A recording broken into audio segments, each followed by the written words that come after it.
Hey, Doobert, welcome back to our show. Today, I'm really excited to be talking with Dr. Kate Hurley. She's somebody that started out as an animal control officer and then 10 years later as a vet. And the first person in the world, this is so fascinating to me, Kate, the first person in the world to undertake a residency in shelter medicine. She's gone on to literally write the books on shelter medicine and animals. So, Dr. Kate Hurley, thank you so much. Welcome to the program.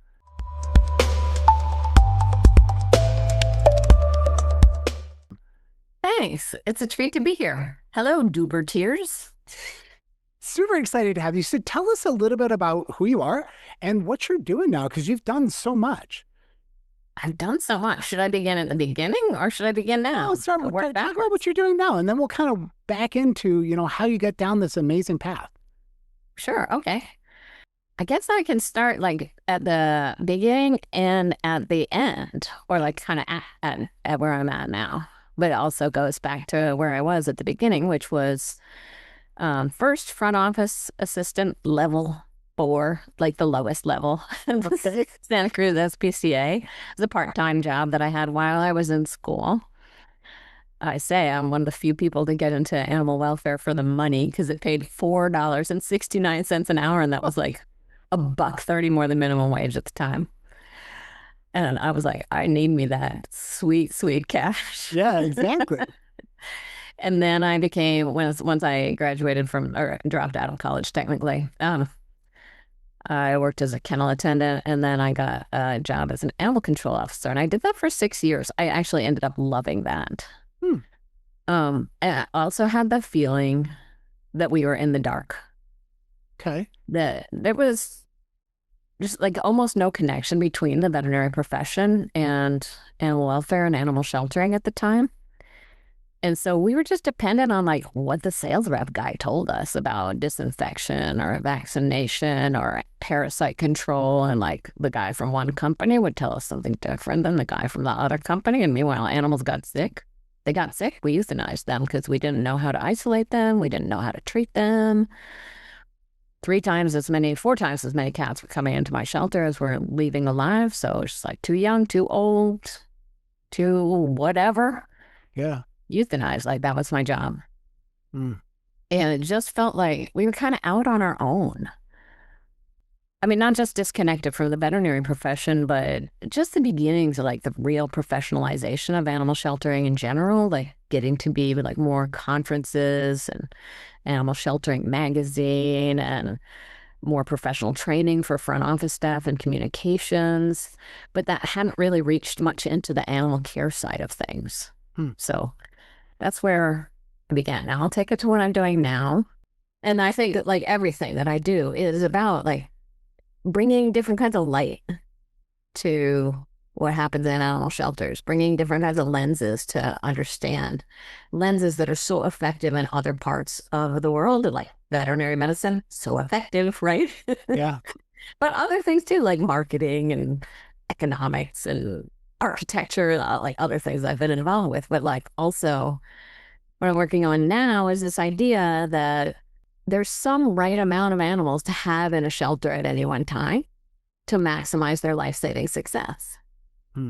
And the number of animals in a shelter at a given level of intake is determined by how long each one stays. Yeah. Take in 10 animals a day, they all stay 5 days, you're going to have 50 animals. They all stay 10, you're going to have 100. They all stay 15, you're going to have 150. Now, there's a big difference in terms of cost of care and how much staffing you need and like how your housing looks. Like if you only have 75 kennels or 100 kennels, like those 3 populations look really different. And there's also a big difference between only being able to hold animals for 5 days. What if they need 10? What if you can only hold them for 10 days and they need 15 to get to their best chance of a positive outcome? So too low, you're leaving lives on the table. Too high, you're also potentially like crowding the system so much that you're leaving lives on the table, and you're also spending a lot of resources that maybe you don't need to spend because you're already maximized. What if you maximized your live release rate at 88 animals?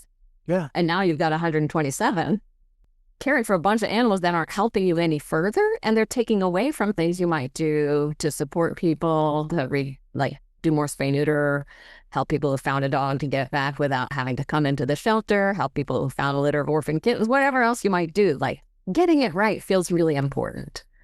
And I'm working with AI to see if AI could help calculate that number. So every shelter could just know, like at your level of intake, what's your best possible live release rate? What's the number that will support that best possible live release rate?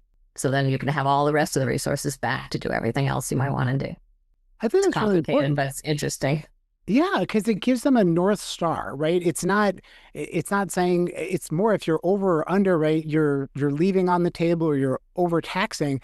What comes to mind when you're talking is back from my economics 101, right? The supply and demand curve, right? And what's the price got to be to get more and what's your sweet spot? Yeah. Or if I make this many units and sell them at this price, I'm going to maximize profit. But it's the Right. same kind of thing. Like you said, it's a capacity for care. Even though I Yeah. have 200 kennels, my capacity for care might be 150. So what can I do differently or how can I do things differently? It just gives you a place to start. And what's so interesting with the animal shelter dynamic is that we don't get to control the supply or the demand, Yeah. right? Yeah. I mean, there are some dogs that I'm talking about dogs right now because I'm thinking about it in a dog context. This dog crowding is the problem of the day. Still applies to cats, and honestly, it applies to rabbits also, and anything that might pile up in shelters. But there are some dogs that just fly out. Like there is more demand than there is supply, and however many come in, like however many, I don't know, long-haired dachshunds that come in, you might be able to easily find homes. So our people will be fighting over them, but the supply of large, sort of rowdy young adult dogs exceeds the demand. Hmm. And so just holding 50 or 100 more doesn't make more demand. In fact, it takes work to create demand and it takes work from the same group of people who are taking care of the dogs. Yeah. So if you have 50 extra dogs in the building, then you have fewer staff hours to create the demand to like either bring those dogs somewhere else where they're going to be seen by somebody who wants them or make that dog really cute and teach it a trick so that there's more demand for already trained dogs or understand that this dog is a great dog park dog and tap into a market for it.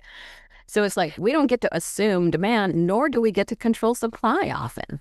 Like we just got to take in what comes in, what's in need of being sheltered. So it makes it a really interesting, challenging system to try and work with in this way. Yeah, but the goal I can imagine would be so amazing, right? Because then 5,000 brick and mortar shelters across the US, if you knew what their capacity for care number was, Yeah. now you can start looking at things in aggregate and start pooling resources and transferring animals and doing different things. Because to your point, yeah, you've got the same number of staff, and sure, you might have the physical locations for the animals, but it's all those other soft skills, the marketing, like you said, the training, the behavior, running a foster program, whatever it might be. If you're so busy taking care of the animals under your roof, you're not able to do some of these other things. Right. Right. And we used to think about capacity for care as just like don't hold more dogs than your housing can comfortably hold or than your staffing can comfortably provide for. But what if increasing the length of stay would help you save more lives? Would it be worth housing more dogs than you have kennel units for? Would it be worth pushing your staffing? Well, very maybe so. Yeah. But what if you need to hold 88 dogs and you only have 80 housing units and that's just like always causing a strain? If you knew it was just 8 more dogs, maybe you could get one-time funding to get 8 more housing units, right? Yeah. Yeah. Like you could tune it. But a lot of shelters are dealing with buildings that were built 20 or 30 or 40 years ago, and their intake looks really different now. And the expectations around live release and the opportunities also look really different. And so I hope it could be a basis also for sort of updating the infrastructure around what really is the right number to maximize life saving. Nice. Now, Kate, I'm curious, were you, somebody that always knew you wanted to go into this? I mean, take us back. Was there a particular animal situation? What, besides the money, right? Wanting to make more hourly wage, what took you down this path where you said, this is my calling? This is where I'm going? That's an interesting question. There's so many ways you could answer the question. Like how did you know that this was your calling? And I'm certainly somebody who has a feeling of calling. And I remember before I worked in an animal shelter, when I was like maybe a sophomore in college, like at that stage where you're just like, who am I and what am I doing here? My mom was in a stage like that. also, as it happened, like kind of midlife, mid-career changing things. I moved out, looking for like her second act thing. She had this book called What Color is Your Parachute? Yep, I'm familiar. And there was a quote in that book that said something like, the place you are called to is the place where your great joy meets the world's deep hunger. And so it was like both. It was like, what does the world need? But also what brings you joy. So not like look around and like, where do my skills best serve the world's needs? Yeah. But like, where does my joy match up with something that's really important? And I was maybe 20 years old, and I remember reading that and just feeling like, oh, I want that. I don't know what it's going to be. Am I going to be a park ranger? Or I thought I might teach theater in the criminal justice system. Interesting. Like I might be a midwife. I got a lot of ideas at that time. I might run a claymation studio. My earliest ambition was to drive a cement mixer truck. I just thought that would be awesome. But I always, like my best friend growing up, I moved a lot. I went to over 20 different schools growing up. Wow. And my best friend was my cat. And like, that was such a deep connection and a steady connection through so much change in my life. My dad died when I was 4. That wasn't very popular in school. Like, it was just such a little oddball. And there was my cat. And I had drawn towards the life sciences, so I was a biology major. But I didn't really think I was going to be a vet because I didn't like the sadness and fear. Like I'm grateful for real vets that are not like me, that I can take my own pet to when he's sick. But I didn't think emotionally that I was that well cut out for having animals that were stressed out all the time when they came to see me. So I was not one of those kids that always knew I would be a vet. But then when I became an animal control officer, the thing I loved about that, which I think is very underrated about being a field officer, is like every day at the end of the day, I'd be like, I did something that I would have done even if it wasn't my job. I got a bat that was stuck in fly paper, untangled, and I watched her fly away.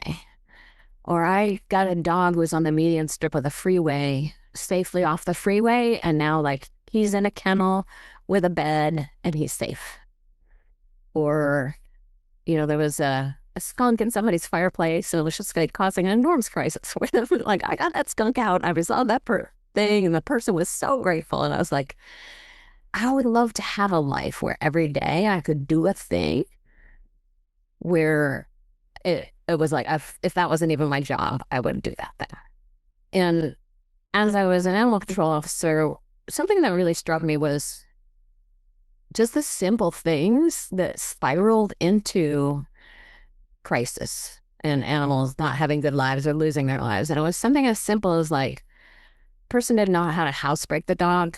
And so they put the dog out in the backyard and they didn't know how to set up a runner. So it was just like chained and then the collar going to the neck. And they weren't bad people, but it had a really bad outcome. Yeah. Or they couldn't teach the dog to come when it was called. So they stopped walking it and then it got hyper and then they surrendered it to the shelter. Or it had a skin condition that was actually pretty treatable, but it stunk. And so they put it in the backyard and then it started barking. And then the neighbors complained and then their landlord was on their case. And then they were just like, we can't even with this dog. Yeah. So I saw all these breakdowns starting from pretty simple seeds. And I thought like maybe as a veterinarian, I could actually kind of like get in there early on and help people. So I saw myself like entering kind of primary care practice and like helping people from the time it was a puppy, just like get on the right foot and like get on that skin condition early. So that was like partly, I was just like, well, I can't just like be an animal control officer my whole life because like already the Rottweilers are almost faster than I am. So like there's going to be a time when I can't outrun them. I don't want to really grow in like a management direction. That's not me because that's not like the immediate gratification of I did something today that I can see. That's like the maturity of investing in a whole team for tomorrow and another thing I admire greatly, but it wasn't me. So that's what brought me to vet school. So then you became a vet, like you said, on your own. And then what made you say, you know what? Nobody's ever done a residency. I'm gonna do this. I'm gonna blaze the path. And now many have followed in your footsteps. It was actually before I became a vet. It was when I was a vet student. And remember I told you, like, we were just doing it on our own, and like whatever the company representative told us, like we had no way of knowing if that was true or not. And there's two things I learned. One, that quaternary ammonium, I learned this in my sophomore year of vet school. Vets had known for a really long time that quaternary ammonium disinfectants did not reliably inactivate parvopanleukopenia or calicivirus. Super important, potentially fatal Yeah. viruses of animals. And I, for 6 years, every day, cleaned my truck with a quat because it was so important to me to protect the animals coming into my care. And the product I was using, the hours I was spending, totally wasted. The money on that product, totally wasted. Did not prevent parvo, did not protect cats from getting panleuk in a cage that I dunked in quats. And I was like, how? How did we not connect this piece of knowledge with this field, which is the exact place that animals are most at risk for those fatal infections? It's going to kill them there. Like in a vet clinic, everyone's vaccinated. It doesn't matter as much. In a shelter, it's going to kill them. How did you not tell us that? And I learned that the distemper vaccine could protect puppies and dogs, even if it's just given like an hour before they're exposed. It doesn't take everybody who was like, you got to give it and wait 2 weeks and give it again and wait another 2 weeks. And then like, no, give it an hour later. It provides meaningful protection. It was another one of those things I was like, how could you not tell us that? Did you not know? And the answer was like, yeah, we didn't know. We didn't know you even cared. We thought all the animals just got euthanized anyway. So like, why bother? Like that really was a very common perception. And when I told my professors in 1998, 1999 that I wanted to go work with shelters, I really got this comment. The only thing you need to know is the dose of euthanasia solution. Wow. Right? Heartbreaking. And when I was a senior at UC Davis, arguably the best vet school, or certainly among the top vet schools in the world, the same number of animals were being euthanized within a half-hour drive as the entire small animal caseload at a teaching hospital. And so in some ways, it was just like this frustration of like, take this flashlight and shine it over here, people. Yeah. Right? Like, you got this beautiful flashlight. It works really well. You're just not shining it over in this direction. It would cost you nothing. Like, you still have plenty of light over here for all these 25,000 animals that are coming into our beautiful teaching hospital. Don't stop that. But, like, also, let's shine it over here. Yeah. So that was part of it. And part of it, I think, is just like a laziness that I have where I'm standing there as a senior student. I'm like, oh, like Addison's disease, disc rupture, cancer. Like these are really hard things to solve. And I'm like, there's a kitten right now that's about to die because it got upper respiratory infection. And like my lazy self is just like, maybe I'll go try to fix that. That seems easier than curing cancer. Like, let somebody with a better work ethic go cure cancer while I just like go try to keep animals from dying because they caught colds. So that was kind of the root. And like a funny thing is that my infectious disease professor, Dr. Niels Peterson, I was like, Dr. Niels Peterson, like, look at this flashlight we have. Couldn't we use it and invent a thing called like shelter medicine? And we could have a textbook and like a conference and it would be so cool. And he was like, well, that's not really a thing. So like, run along, like, yeah. But he was sympathetic because he worked, especially, he was such a cat guy. He's still extant, and he actually was like instrumental in finding the cure for FIP. So he's amazing scientist and researcher. He didn't think it was a bad idea, but he was like, there's just not a thing, so go work in a shelter. And then I called him like 3 months in, and like parvo everywhere, like everything is like, oh, this is a lot harder than I thought. Yeah. And I was like, Dr. P, I feel like I'm out here rubbing two sticks together and I need a flamethrower. Yeah. And he said, well, we just saw this call for grant proposals from some new organization called Maddie's Fund. Hmm. And they are open to proposals from vet schools for our shelter medicine programs. And we're thinking of putting in for one with a residency. And like, would you come do it if we got the grant? And I was like, yes, I would. So the universe really called my bluff on that one. And what's interesting is like, I thought that shelter medicine came into my mind just like independently.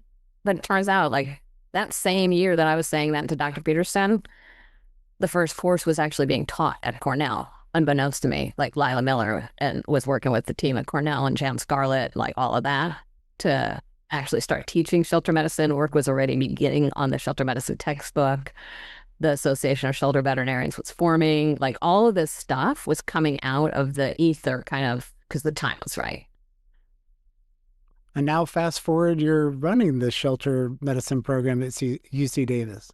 I know I've not been able to escape. It was not actually my plan to stay here for the entire rest of my life, but that's how it worked out. At least that's how it's working out so far.